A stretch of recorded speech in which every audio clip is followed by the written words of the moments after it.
तमाम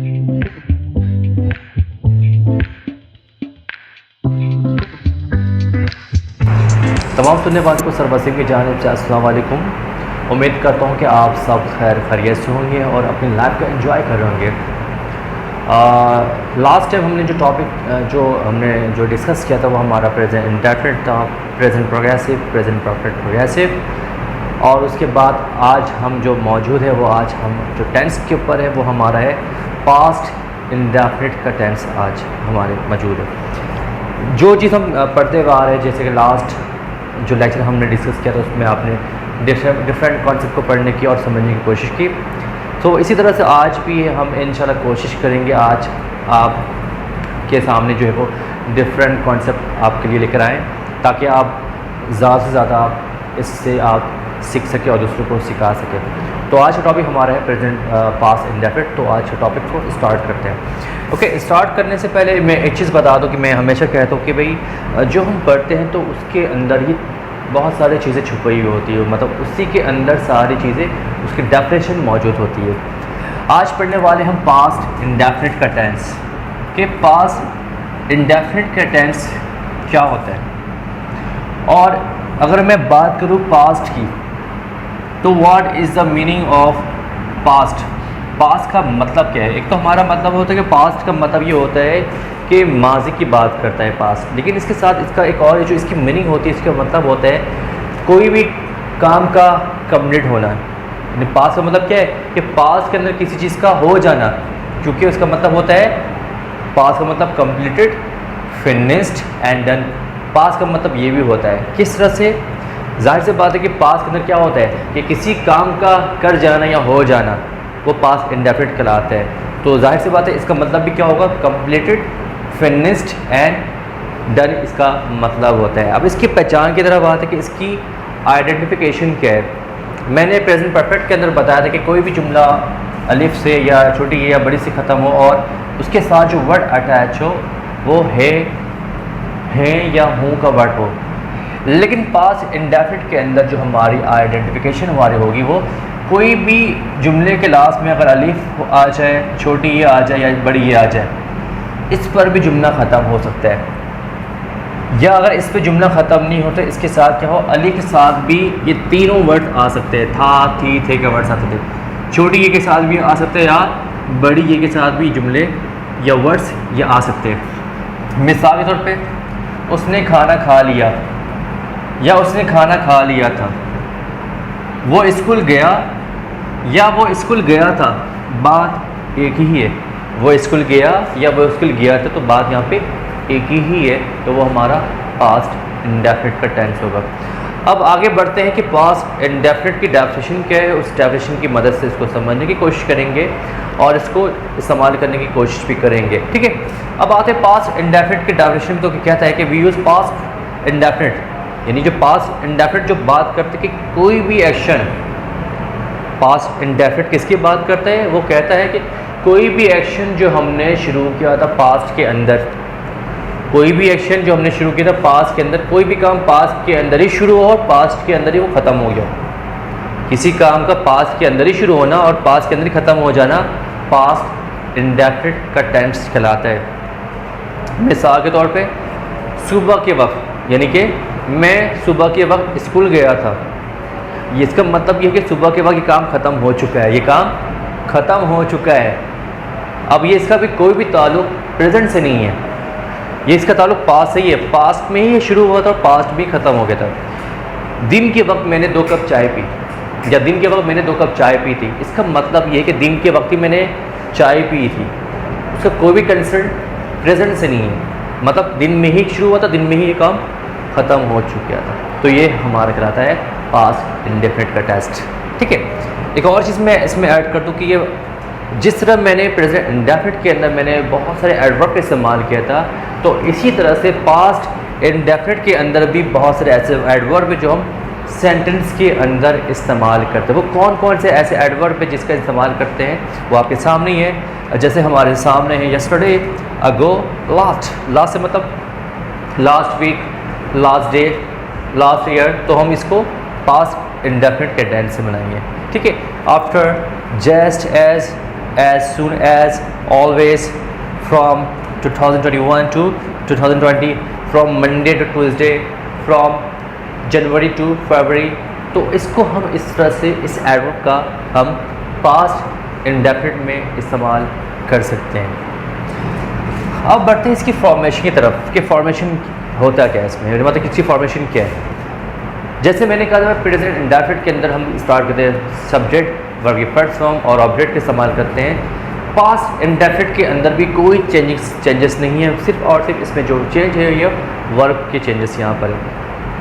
अब इसकी फॉर्मेशन क्या है, पास्ट इंडेफिनिट की फॉर्मेशन ये कि सबसे पहले हम सब्जेक्ट का इस्तेमाल करेंगे, उसके बाद वर्ब के सेकंड फॉर्म में इस्तेमाल करेंगे और हम इस्तेमाल करेंगे ऑब्जेक्ट का, तो हमारा ये सेंटेंस कंप्लीट हो जाएगा। ठीक है, उसके बाद आते हैं ऑक्सिलरी वर्ब।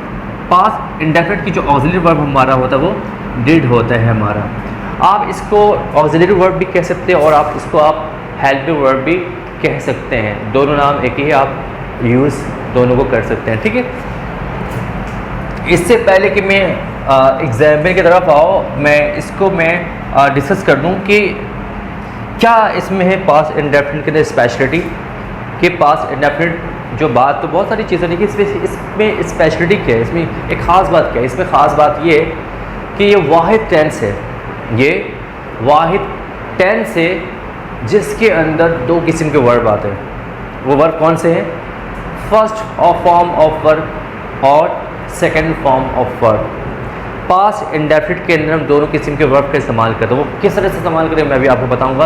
ये तमाम चीज़ें इसके बारे में डिटेल्स दी गई है, लेकिन मैं आपको इसकी ट्रांसलेशन बता दूं कि पास्ट इंडेफिनिट के अंदर दो किस्म के वर्ब का इस्तेमाल किया जाता है, first form of verb and second form of verb. अब फर्स्ट फॉर्म ऑफ वर्ब कहाँ लगेंगे और सेकेंड फॉर्म ऑफ वर्ब कहाँ लगेंगे, जो हमारे बिगनर से, जो हमारे फर्स्ट टाइम हमारे लेक्चर को देख रहे हो या फर्स्ट टाइम जो वो टेंस को जो है सीख रहे हैं, तो उनके लिए परेशानी की बात होती, तो ये सोच रहे होंगे कि फ़र्स्ट फॉर्म का इस्तेमाल कहाँ करेंगे और सेकंड फॉर्म ऑफ वर्ब का इस्तेमाल कहाँ करेंगे, तो आपको घबराने की कोई ज़रूरत नहीं है। जितनी भी अफर्मेटिव सेंटेंस है, यानी हमेशा अफर्मेटिव सेंटेंस के अंदर या पॉजिटिव सेंटेंस के अंदर हम हमेशा सेकेंड फॉर्म ऑफ वर्ब का इस्तेमाल करेंगे। मैं फिर रिपीट कर दूँ, पॉजिटिव सेंटेंस या अफर्मेटिव सेंटेंस के अंदर हमेशा हम वर्ब के सेकंड फॉर्म ऑफ वर्ब का इस्तेमाल करेंगे, जबकि नेगेटिव सेंटेंस और इंट्रोगेटिव सेंटेंस के अंदर हमेशा हम फर्स्ट फॉर्म ऑफ वर्ब का इस्तेमाल करेंगे। ये हमेशा याद रखिएगा, आपको कभी भी परेशानी या दिक्कत आपको नहीं आएगी। अब बढ़ते हैं एग्जाम्पल की तरफ। एग्जाम्पल क्या कहते हैं, जैसे मैंने कहा कि इसमें एडवर्ब का इस्तेमाल भी करते हैं, आपके सामने है तमाम चारों एग्जाम्पल आपके सामने है। पहले मैं इस्तेमाल करूँगा कि मैं सुबह कॉलेज गई या गई थी, बात बराबर है। सबसे पहले हम इस्तेमाल करेंगे सब्जेक्ट का। सब्जेक्ट हमारा क्या है, मैं की इंग्लिश होती है आए, लगा दिए। मैं रूल को उसको देखूँ, फॉर्मेशन देखूँ, उसके बाद सेकंड फॉर्म वर्ब। मैंने हमेशा कहा कि पहचान के साथ ही क्या होता है, वर्ब अटैच होता है। गई थी, गया, जाने की इंग्लिश होती है गो, लेकिन हमें यहाँ पे लगाना है वर्ब की सेकंड फॉर्म। गो की सेकंड फॉर्म होती है वेंट। आई वेंट, कहाँ गई थी, college. I went to college,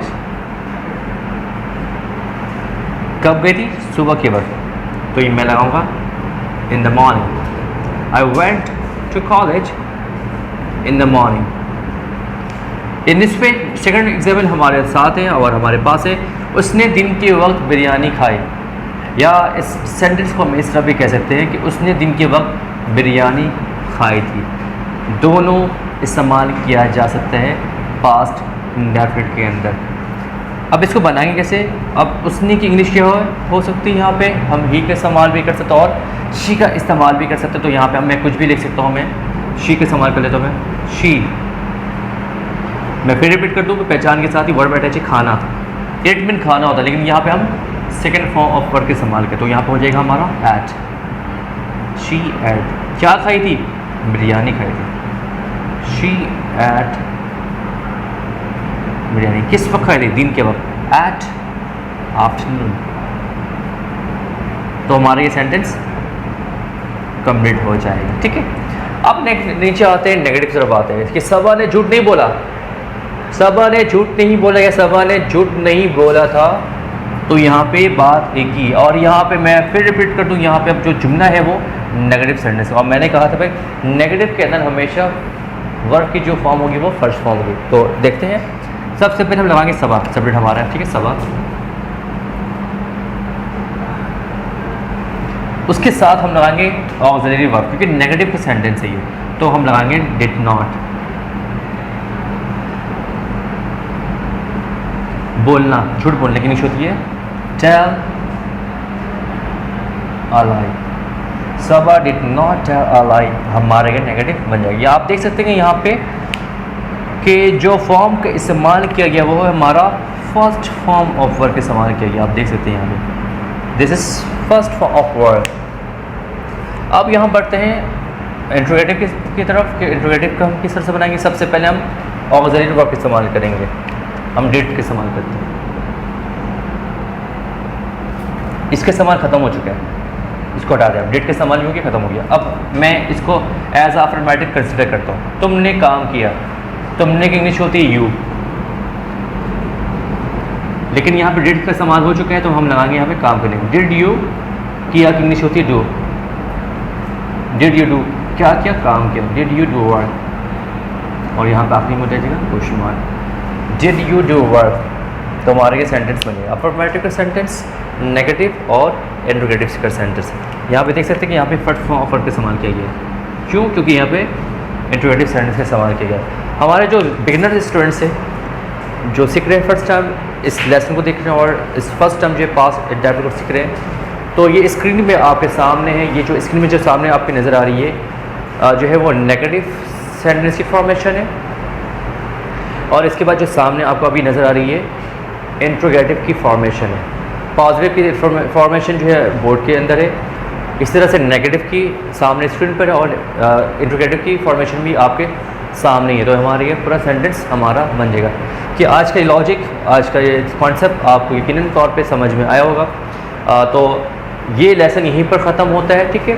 अब हम आगे बढ़ेंगे नेक्स्ट लेसन की जानिब, नेक्स्ट टॉपिक की जानिब। वो हमारा होगा वो पास्ट प्रोग्रेसिव। पास्ट प्रोग्रेसिव के अंदर भी हम बहुत सारी चीज़ें समझने की कोशिश करेंगे और उसको हल करने की भी कोशिश करेंगे। डिफरेंट कॉन्सेप्ट होंगे।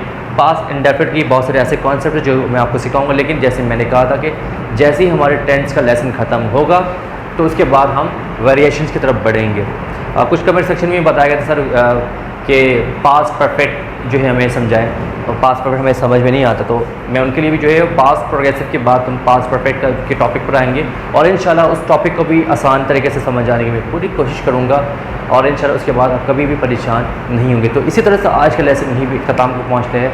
तो इसी तरह मुझे सर वसीम को आज के लेसन में और आज के टॉपिक पे आप इजाज़त दीजिए। अपना बहुत ज़्यादा ख्याल रखिएगा और सर वसीम को अपनी दुआओं में याद रखिएगा। टेक केयर एंड अल्लाह हाफ़िज़।